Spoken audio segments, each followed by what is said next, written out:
I wasn't supposed to find her like that. My wife chained outside in the freezing dark, shivering on the porch swing my father built with his own hands. Patricia Holloway, the HOA president, called it a violation of community standards.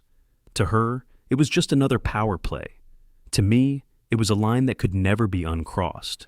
This wasn't about rules anymore. It wasn't about dues or paint colors or lawn height. It was about dignity, about my wife's recovery, about the last piece of my father's legacy being turned into a weapon against us. That night, the neighborhood saw exactly what the HOA was capable of and what I was willing to risk to stop them, because Patricia thought chaining Emily would break us.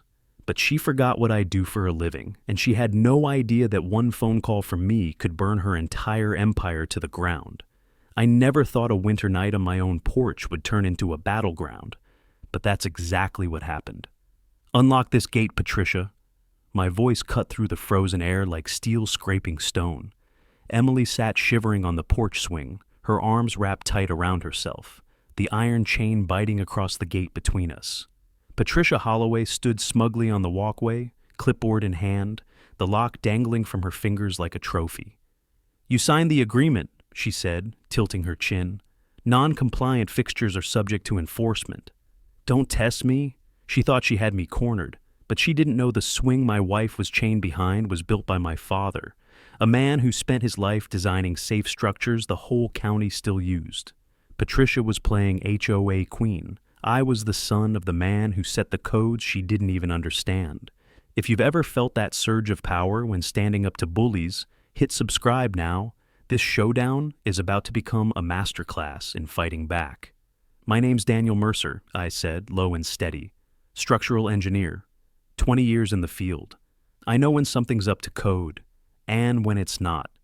I let the words hang between us like a warning flare. Patricia blinked, just once, but the smug smile crept back, as if she thought my credentials were meaningless here. She couldn't have been more wrong. That swing wasn't just wood and bolts. It was the last project my father touched before cancer took him. He carved his initials into the frame the week before he went into hospice. When Emily had her surgery, she begged me not to move it, said it was the only place she could breathe fresh air without feeling trapped inside. That swing was memory, comfort, and medicine all in one. And now Patricia had chained it shut, leaving Emily exposed to the sharp night wind. Her lips were pale, her breath shallow, every exhale catching on the air like smoke. My fists clenched at my sides, but I forced myself to stay still. I knew better than to lash out where Patricia could twist the story. She lived for that violation of community standards, she repeated, louder now, like she wanted the neighbors peeking from their blinds to hear. Failure to comply will result in escalating fines and eventual lien. She didn't even glance at Emily, not once. Just words and penalties, as if my wife wasn't human, as if this was a game of paperwork and control. But the truth was, Patricia had already lost. She just didn't see it yet. Because the same codes she loved to wave in everyone's face, I could tear them apart. I'd spent my career enforcing standards she couldn't even spell. Every board she nailed crooked, every wire strung without a permit, every corner she cut to save $1 in that clubhouse. It was all waiting for someone like me to notice. And now I had a reason. I stepped closer to the chain, my breath frosting the steel. "This is the last time you put your hands on my family," I told her. "The last time you weaponize rules you don't understand." Her eyebrows lifted like she was amused. "And what exactly are you going to do, Daniel?" I looked past her, at the clubhouse lights glowing across the lake. That building was her crown jewel, the monument she bragged about at every meeting. I knew things about it she didn't, dangerous things, and all it would take was one phone call to the right office to turn her empire into rubble. I glanced back at Emily, pale but strong, nodding faintly through chattering teeth. That was all the permission I needed. This fight wasn't about dues or paint colors. It wasn't about power struggles on a cul-de-sac. It was about the woman I loved and the memory of the man who raised me. Patricia had crossed into sacred ground, and she was about to find out just how much leverage that gave me. "Where are you watching from?" Patricia didn't flinch. She just pivoted on her heels clicking against the concrete like a gavel, and walked back toward her car, as if chaining my wife in the cold was a job well done. The taillights of her SUV flared red before vanishing around the corner, leaving nothing but silence and the soft rattle of the chain in the wind. Emily whispered, "Don't give her what she wants," her voice thin, almost lost in the night. My hands shook as I fumbled with the frozen steel, finally snapping the lock open with a bolt cutter I kept in the shed. When the chain clattered onto the ground, the sound was louder than it should have been, like a verdict delivered. I helped her back inside, eased her down on the couch, and tucked the blanket tighter around her shoulders. She tried to smile, but the tremor in her hands gave her away. I sat beside her, the weight of the night pressing down on me, and I realized Patricia wasn't just coming after us. She'd made an example out of Emily so the whole neighborhood would know what resistance looked like. And the neighborhood had noticed. The next morning, when I stepped out onto the driveway, blinds snapped shut all up, and down the street. A jogger who usually waved crossed to the far side. Even old Mrs. Green, who never missed a chance to chat, suddenly found her rose bushes fascinating. Patricia's message had landed. She was the queen, and anyone who challenged her crown would pay.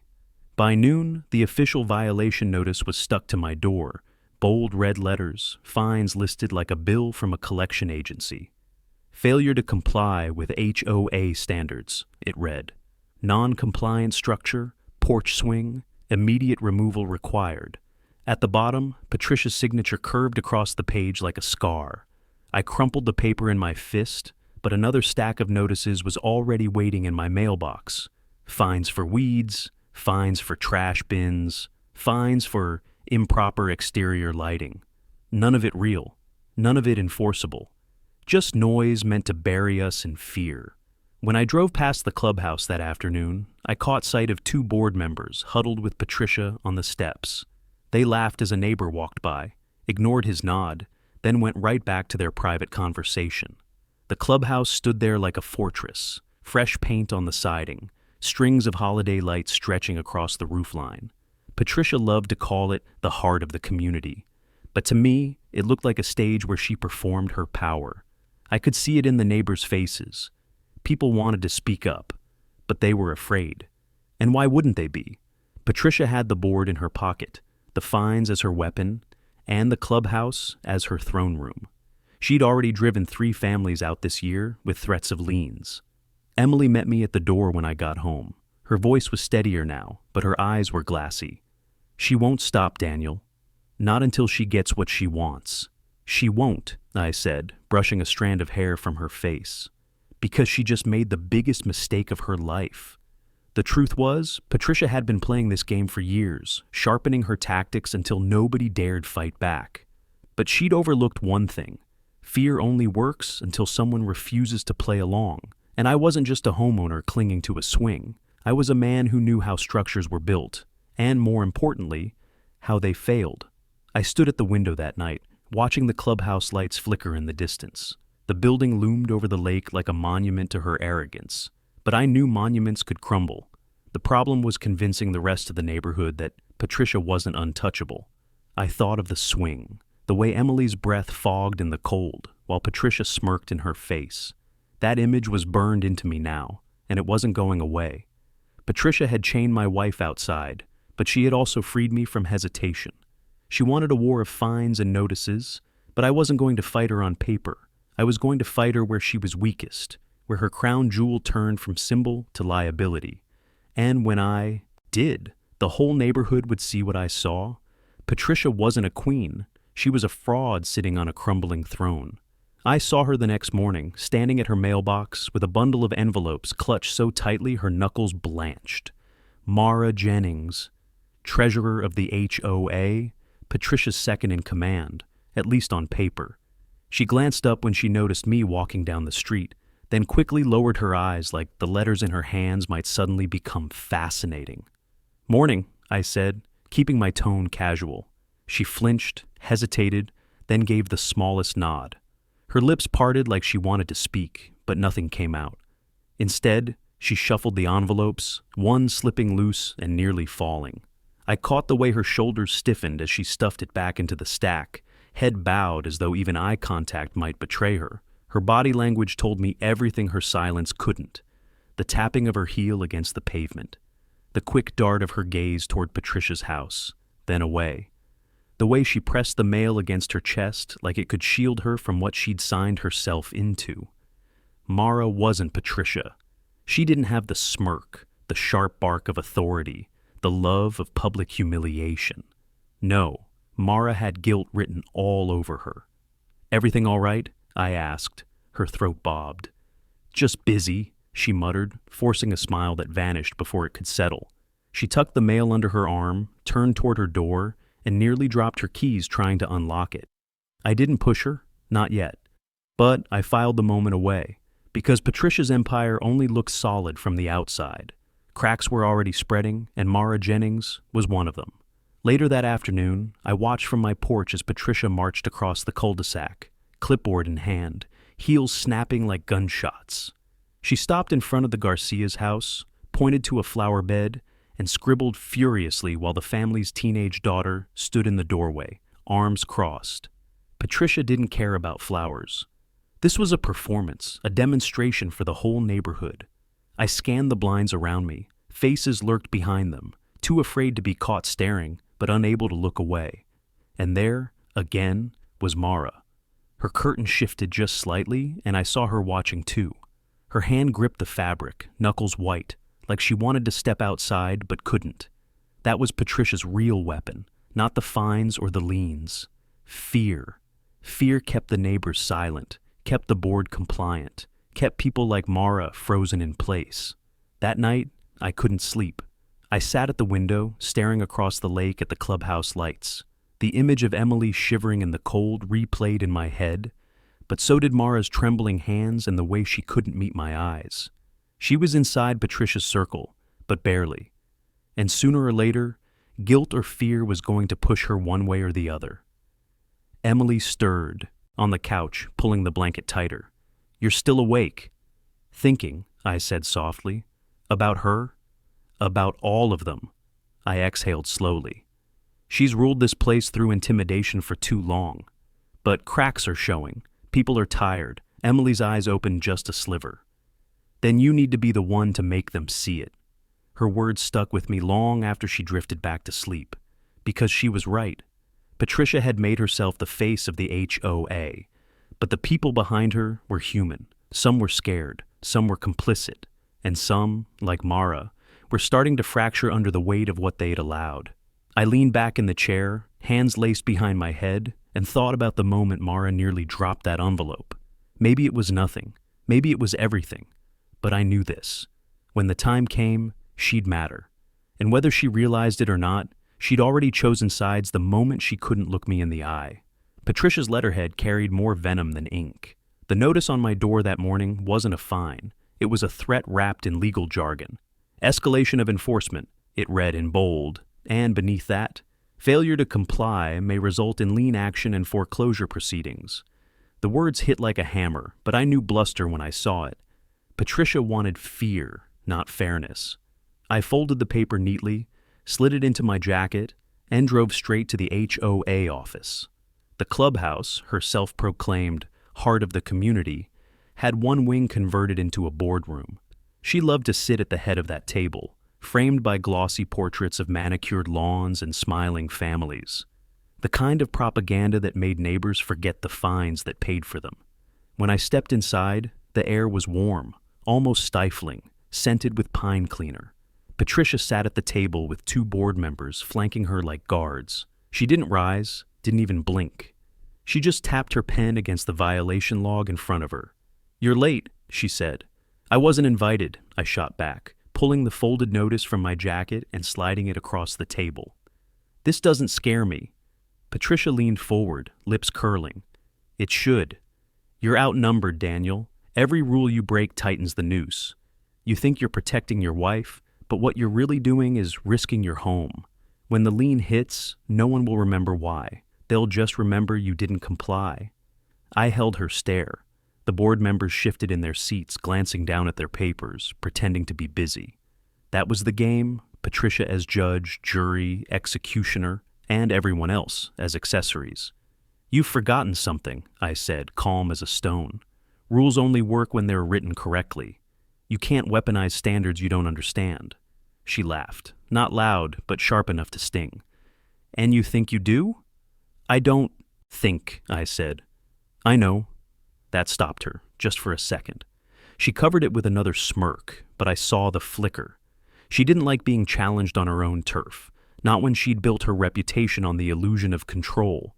The meeting dragged on for another half hour, Patricia reciting bylaws, assigning new compliance checks, piling paperwork like sandbags against me. I sat through it, silent, eyes fixed on her. Every time she looked up, she found me waiting. She wanted me to break, to shout, to give her ammunition. I refused. When it finally ended, I stepped outside into the cold daylight. The neighbors were already whispering, some glancing toward me, some avoiding my gaze entirely. I caught a glimpse of Mara at the far end of the walkway, clutching a folder to her chest. She hesitated, then slipped into the parking lot before Patricia could see her linger. The escalation was clear. Patricia wasn't satisfied with chaining my wife outside. Now she was setting the paperwork machine against me. But she was overplaying her hand. I'd spent 2 decades on construction sites, city offices, inspection walkthroughs. I knew how to read codes, how to spot mistakes, how to track violations. And unlike Patricia, I didn't bluff. I drove home with the notice still in my jacket pocket, fingers drumming against the steering wheel. The clubhouse loomed in my rearview mirror, holiday lights strung carelessly across the roofline. They looked pretty to anyone else, but I'd already seen the wiring, the sagging eaves, the sloppy work hidden under paint. She wanted to bury me in fines. I was going to bury her in facts. When I pulled into my driveway, Emily stood at the window, her face pale but steady. She raised her hand in a small wave, and I felt the weight of the promise I'd made. This wasn't about outlasting Patricia's threats. It was about dismantling them, piece by piece, until everyone saw her empire for what it really was: dangerous, fragile, and built on lies. The wind off the lake carried the sharp bite of December, but I barely noticed as I walked the path past the clubhouse that evening. Holiday lights blinked overhead, their glow casting strange shadows across the siding. To most, it looked festive. To me, it looked like trouble. I stopped near the corner, tilting my head up at the roofline. The wires sagged, stapled too tight in some places, dangling loose in others. Extension cords twisted together in a tangle that would have failed even the most lenient inspection. My stomach tightened. This wasn't just sloppy, it was dangerous. A kid darted past me on a scooter, laughing, oblivious. He veered close to the wall, and for a second my chest seized. If one of those cords frayed, if a spark caught in the dry pine needles piled against the siding, that clubhouse could go up like kindling. Patricia called it the heart of the community. In reality, it was a fire waiting to happen. I pulled out my phone, snapped a few photos, and zoomed in on the connections. Wrong gauge wire, improper outdoor rating, no protective covers. It was like someone had tried to dress a bomb in Christmas lights. "Beautiful, isn't it?" Patricia's voice rang out behind me. She was standing on the steps, arms crossed, smiling like she owned the sunset. "Depends on what you're looking at," I said, slipping the phone back into my pocket. Her eyes narrowed, catching just enough of my tone to know I wasn't admiring the lights. But she didn't press. She just turned and disappeared inside, her heels echoing against the concrete. I exhaled slowly. For years, I'd walked past this building without a second thought. But now, after what she'd done to Emily, every flaw screamed at me. Sagging gutters, warped planks on the stairs, cracks along the foundation line. It was as if my anger had sharpened my eyes, turning every detail into evidence. That night, back at home, I laid the photos out on the kitchen table. Emily leaned over, squinting at the images. "Is it really that bad?" she asked. "It's worse," I said. "This isn't just code violations. It's negligence. She's endangered the whole neighborhood." Emily's hand rested lightly on mine. "Then that's where you start." Her words settled over me like a blueprint coming into focus. Patricia thought the swing was my weakness. She hadn't realized it was my trigger, because now, I wasn't just fighting for Emily or my father's legacy. I was fighting to expose the rot at the core of Patricia's power. Later that week, I walked by again, this time slower, methodical. I traced the outline of the building with my eyes, noting every hazard, every shortcut hidden under paint. Children played on the lawn nearby, their laughter cutting through the cold. Parents chatted on benches, not realizing that one frayed wire could burn this place to the ground with everyone inside. I felt the weight of my profession pressing down on me. I'd been trained to see what others missed, to spot the cracks before the collapse. And here it was, hiding in plain sight. Patricia wanted to bury me in fines. But what I'd found tonight was bigger than any notice she could post on my door. This was leverage, real leverage. I took another photo, this time of the warped stair tread, one splinter already curling loose. If a child tripped and fell, if someone was hurt, it wouldn't just be negligence, it would be liability. And liability was the one language Patricia couldn't afford to ignore. I slid my phone back into my pocket, a slow fire building in my chest. This wasn't about playing defense anymore. It was about shifting the ground under her feet until her kingdom crumbled. And tonight, for the first time, I knew exactly where to begin. The following Saturday, the clubhouse lawn was buzzing with families. Patricia had organized a holiday gathering, complete with cookies, cocoa, and her usual performance of benevolence. I stayed on the edge of the crowd, Emily bundled beside me on a folding chair. I wanted her out of the cold, but she insisted on coming. She said it mattered that people saw us, that they saw her still standing. Children darted between tables, their laughter carrying over the music. For a moment, it almost felt normal, until I spotted the warped step at the base of the clubhouse stairs. The same tread I'd photographed days earlier, its surface splintered, sagging at one edge. A little boy came tearing across the grass, plastic sword in hand, chasing two girls toward the building. His sneakers hit the step, and the wood groaned. The tread sank under his weight, his foot skidding sideways. My heart stopped. He caught himself against the rail at the last second, sword clattering to the ground. Parents gasped. One mother rushed forward, scooping her son up as he fought back tears. Patricia was already moving, her smile plastered in place. "All part of an old building," she said brightly. "We'll handle it." She bent to pat the boy's shoulder, ushering him away like it was nothing. But I saw the looks on the neighbors' faces. Wide eyes, hushed whispers, the unease rippling through the crowd. Patricia waved it off, but the seed was planted. People had noticed. Emily squeezed my arm. "You saw it, didn't you?" "I saw everything," I said, voice low. Later, as the gathering wound down, I walked the perimeter again. The lights flickered, cords sagging even lower than before. One spark near that warped wood, and we'd be telling a very different story tonight. My stomach twisted. I couldn't wait any longer. When we got home, I spread the photos across the dining table. Emily sat across from me, her blanket pulled tight, her eyes sharp despite the fatigue. "It's not just sloppy," I said. "It's systemic. Every shortcut, every hazard, she's built her empire on violations. And today, a kid almost paid the price." Emily leaned forward, her hand pressing firmly against mine. "So, what are you going to do?" I stared at the images, the warped step, the tangled cords, the cracks in the siding. For weeks I'd been reacting to Patricia, her notices, her chains, her threats. But tonight felt different. Tonight, I wasn't on defense anymore. "I'm going to bring it down," I said. The words weren't shouted. They didn't need to be. They carried weight because I meant every one of them. Patricia thought she could bury us under fines, humiliate us into submission. But she'd built her throne on rotten timber. And I was the one man in this neighborhood who knew exactly where to strike. The following morning, I returned to the clubhouse, not to confront Patricia, but to look closer. The more I saw, the angrier I became. Rusted bolts where galvanized steel should have been. Guardrails too low to meet code. Even the ADA ramp was off pitch, a lawsuit waiting to happen. Each flaw was another, nail in Patricia's coffin. And yet, as damning as the evidence was, I knew it wasn't enough to hold photos and complaints. Patricia could spin those as exaggerations, could bully her board into silence. I needed more. I needed someone inside her circle to confirm what I already knew.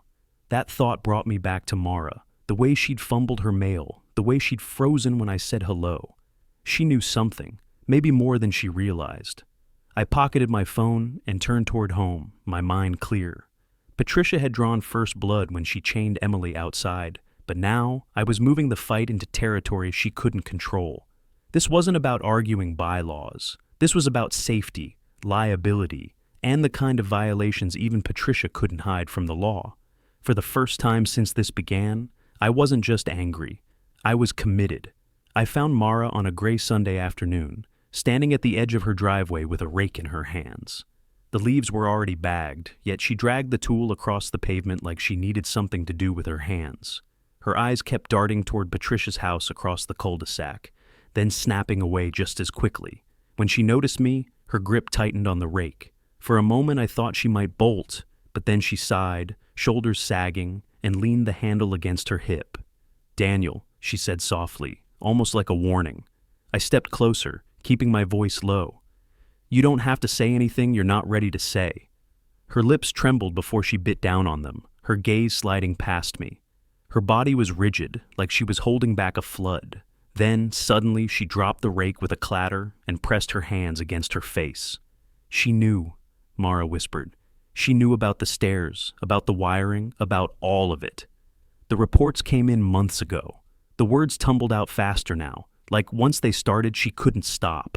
She looked up at me, eyes rimmed red, guilt carved deep into her expression. "I signed the maintenance logs anyway. Patricia told me to keep it clean, said repairs could wait until next year's budget. But I've seen the paperwork, Daniel. The money was there. She diverted it. I felt my chest tighten. This wasn't speculation anymore. This wasn't me spotting violations from the sidewalk. This was confirmation from inside."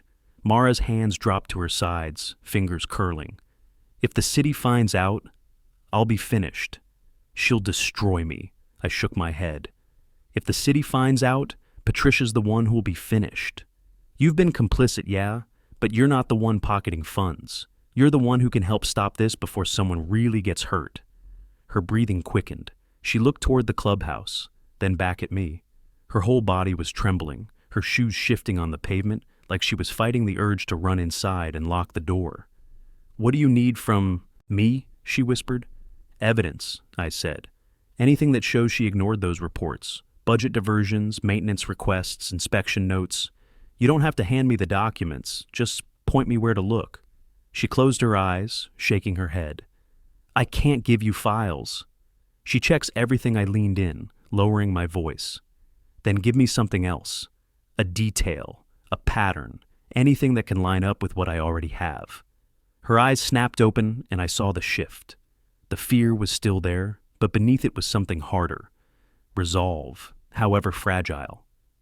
"She moved $20,000 from maintenance into clubhouse improvements last spring," Mara said quickly. "That's when the foundation repairs were canceled. Check the ledger. It's public, posted on the HOA portal.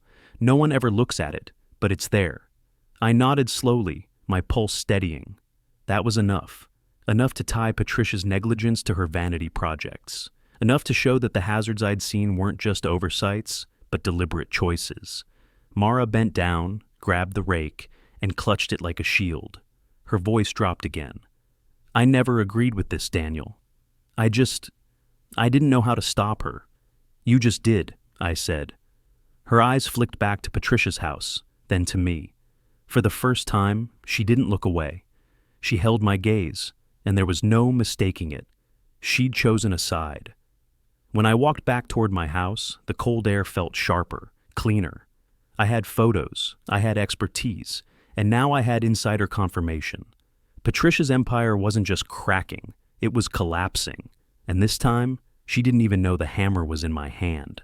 The ledger was right where Mara said it would be.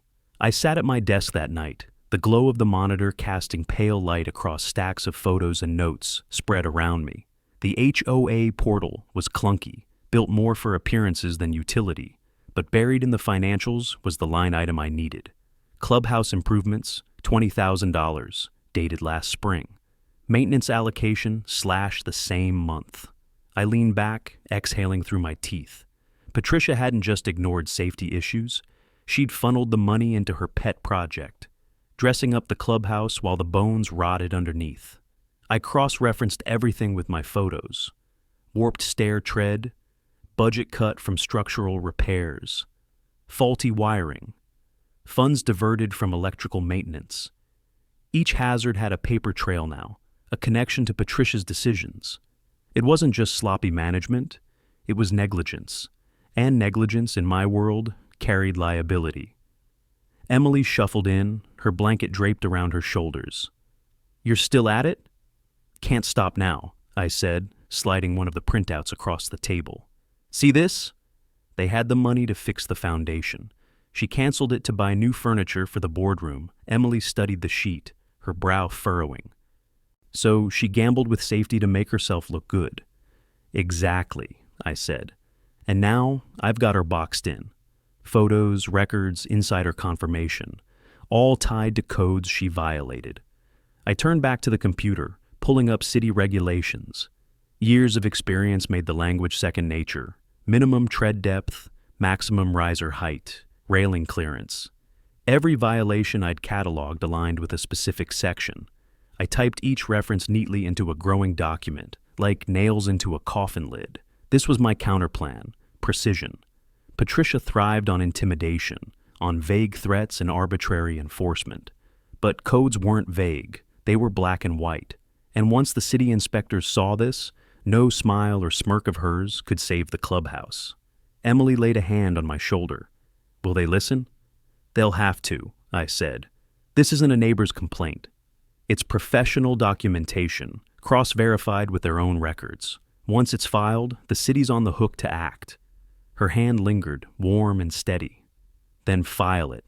I smiled faintly, tightening my grip on the mouse. But I wasn't ready to push send just yet. Strategy mattered.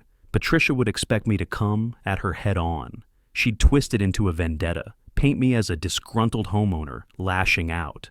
No, I needed to set the stage first. The next day I walked the neighborhood, phone in hand, documenting more angles. I spoke casually with neighbors at the park, dropping mentions of the warped steps, the wiring. Some nodded knowingly, others frowned like they hadn't noticed before. But by the end of the afternoon, whispers were circulating. Patricia's heart of the community suddenly looked less like a jewel and more like a liability. That evening, I laid everything out again. The photos, the codes, the budget entry Mara had pointed me to. The case was airtight. All I needed was timing. Emily sat across from me, her eyes steady. "When you go through with this, it won't just take her down, will it?" "No," I said. "It'll wake this neighborhood up. People are scared because they think she's untouchable. When the inspectors condemn her clubhouse, they'll see the truth." She nodded slowly. "Then make it count." I leaned back, scanning the evidence one more time. Patricia had chained my wife outside to prove a point. Now I was going to use her own arrogance to prove one of my own. The counterplan was set. The stage was ready. And the next move would be hers to stumble over. By the time the weekend rolled around, I knew the evidence alone wasn't enough. Patricia could spin paperwork, bury neighbors in legalese, and twist fines until people begged for relief. To really bring her down, I needed witnesses. I needed the community to see what I saw and to believe it, so I started small. Saturday morning, I walked over to the Garcia's house with a folder under my arm. Their son had nearly fallen on the warped stare the week before, and the memory still lingered in his parents' eyes. I spread the photos across their kitchen table, pointing to the cracks, the wiring, the uneven slope of the ramp. "This isn't cosmetic," I said quietly. "It's dangerous. Patricia diverted money meant to fix these problems. I can prove it." Mrs. Garcia pressed her lips together, studying the photos. Her husband leaned back, arms crossed, torn between skepticism and anger. But when I pulled out the maintenance budget and showed them the ledger entry Mara had flagged, his expression shifted. "You're saying she knew," he said. "She knew," I confirmed, "and she gambled with your kids' safety to make the clubhouse look prettier." They didn't commit then and there, but I saw the doubt in their eyes harden into something else. Anger. That was all I needed.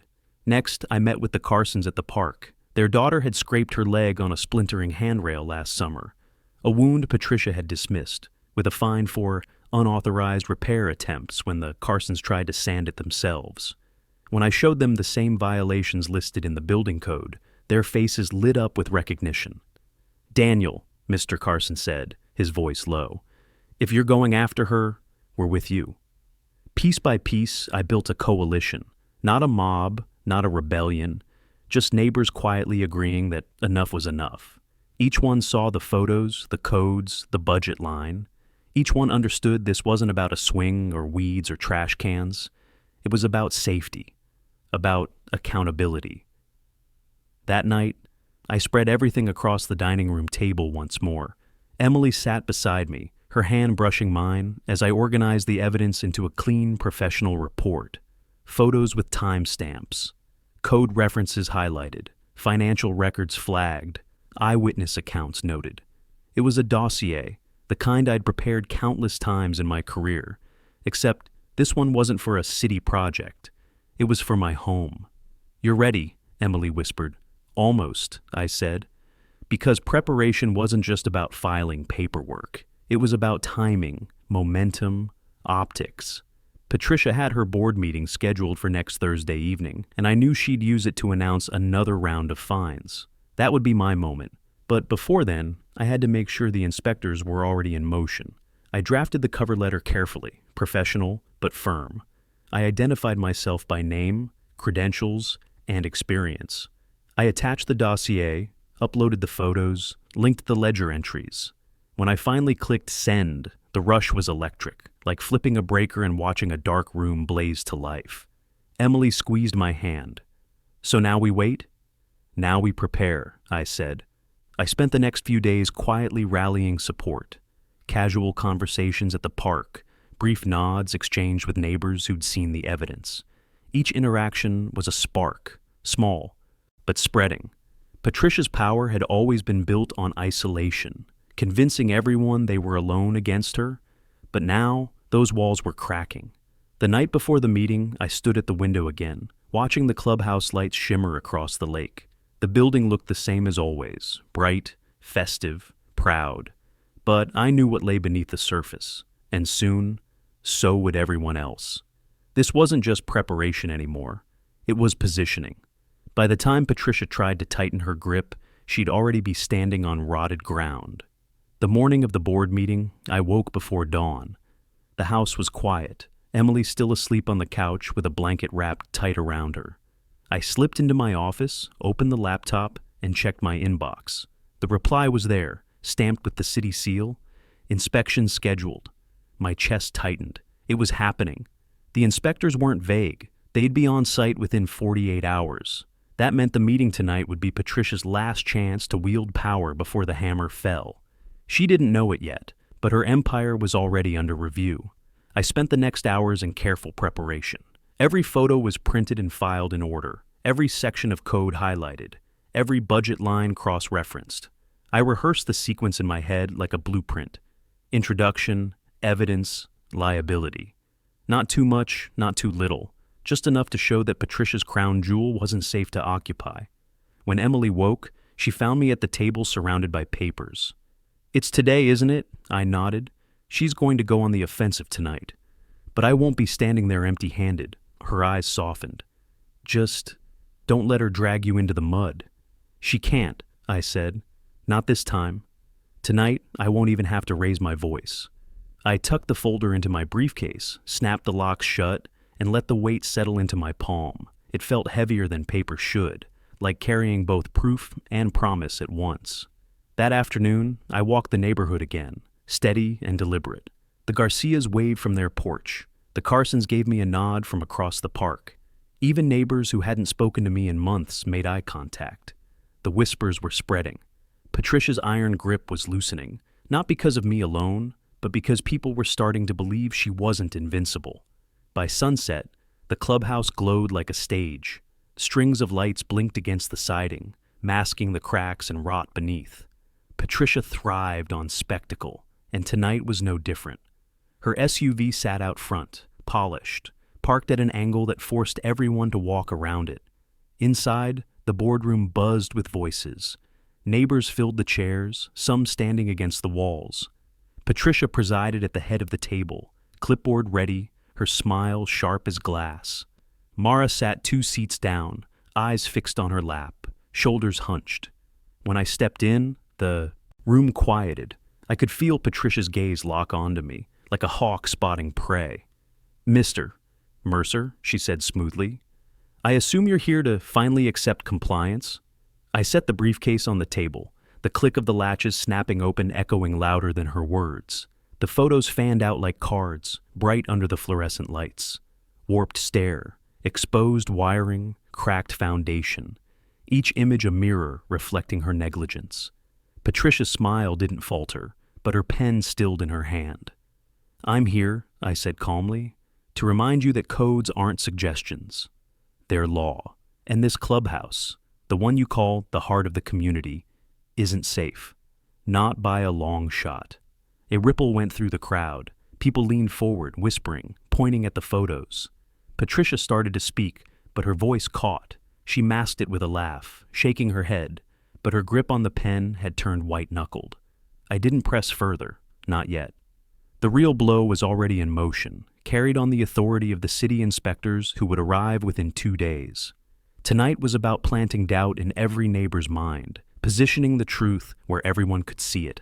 Emily's words echoed in me. Don't let her drag you into the mud. So I didn't. I kept my tone measured, my stance steady. Patricia had built her power on bluster. Tonight, I showed her what silence backed by evidence looked like. And for the first time, I saw her confidence falter. The boardroom was packed tighter than I'd ever seen.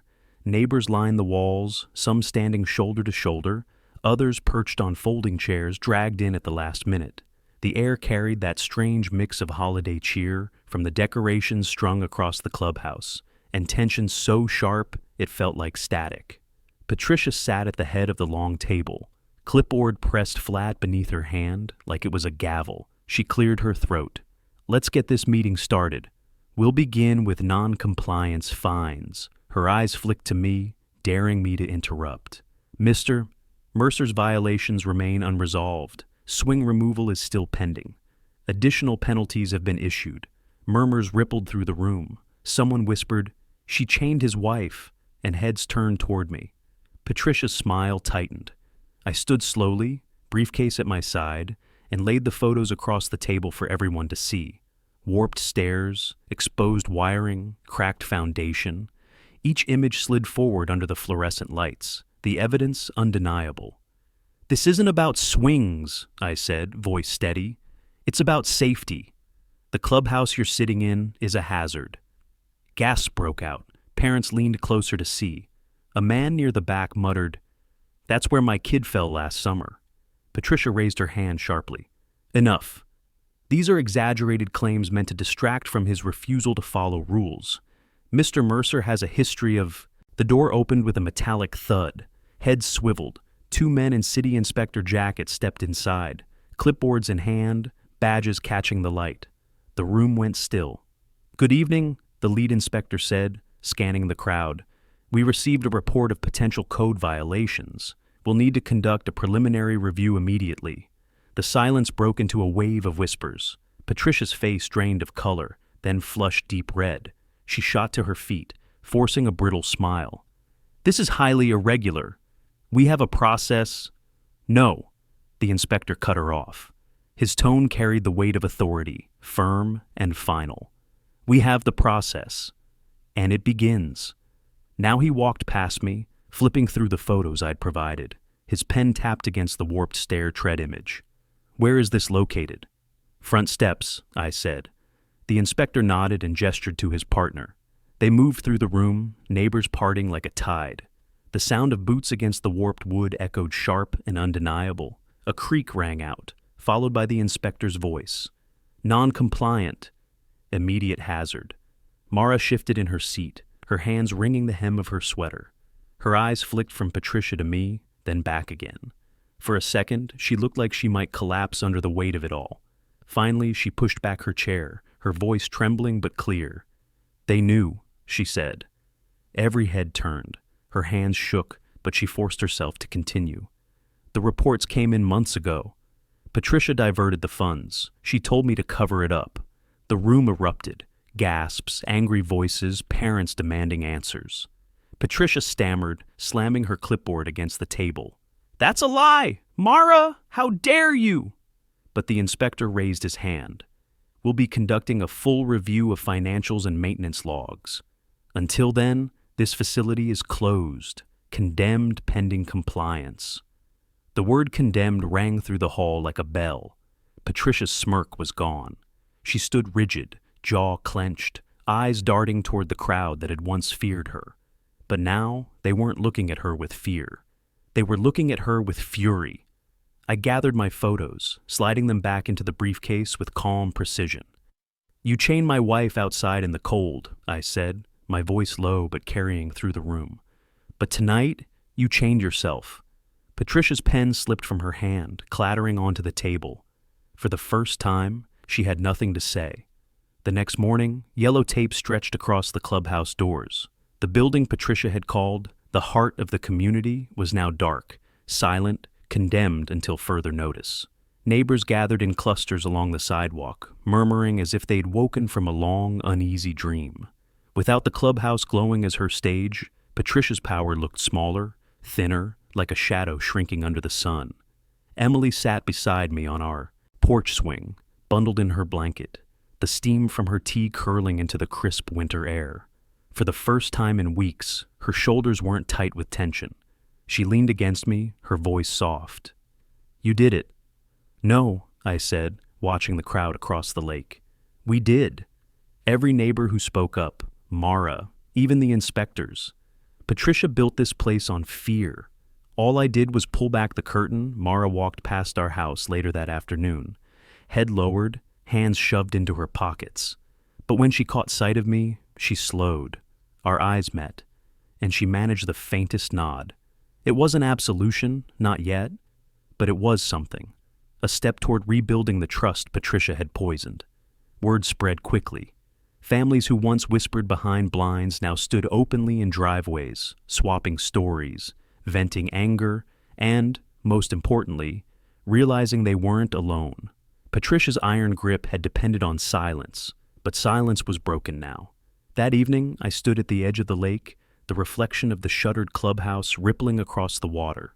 My father's initials were still carved into the swing behind me, initials that reminded me why I fought in the first place. Not for a building, not for rules on paper, for legacy, for safety, for dignity. Emily's voice carried from the porch. "So what happens now?" I turned back toward her, the swing creaking under her weight, a smile touching her lips despite the scars of the past weeks. "Now, the board answers to the people who live here. Patricia won't hold that gavel forever." Already talk of new elections was moving through the neighborhood. Neighbors who once bowed their heads were now standing straighter. The Garcias had offered to help organize. The Carsons wanted to petition for term limits. A community that had been ruled through fear was learning what it meant to govern itself again. As night fell, I sat back on the swing beside Emily. The chain links clinked softly, a sound that once marked captivity but now carried freedom. She rested her head on my shoulder, and I let the silence wrap around us like a blanket. Patricia had tried to strip us of dignity, to turn my father's legacy into a violation. Instead, she'd exposed her own empire for what it was: fragile, corrupt, doomed to collapse the moment someone refused to bow. I didn't feel triumph as much as relief. Relief that Emily was safe, that the neighbors were no longer afraid, that the porch swing remained where it belonged. Some battles are about winning. This one was about restoring what should never have been threatened in the first place. If you want more stories of homeowners standing up to HOA tyranny, hit subscribe right now, share your story in the comments, and let me know where you're watching from.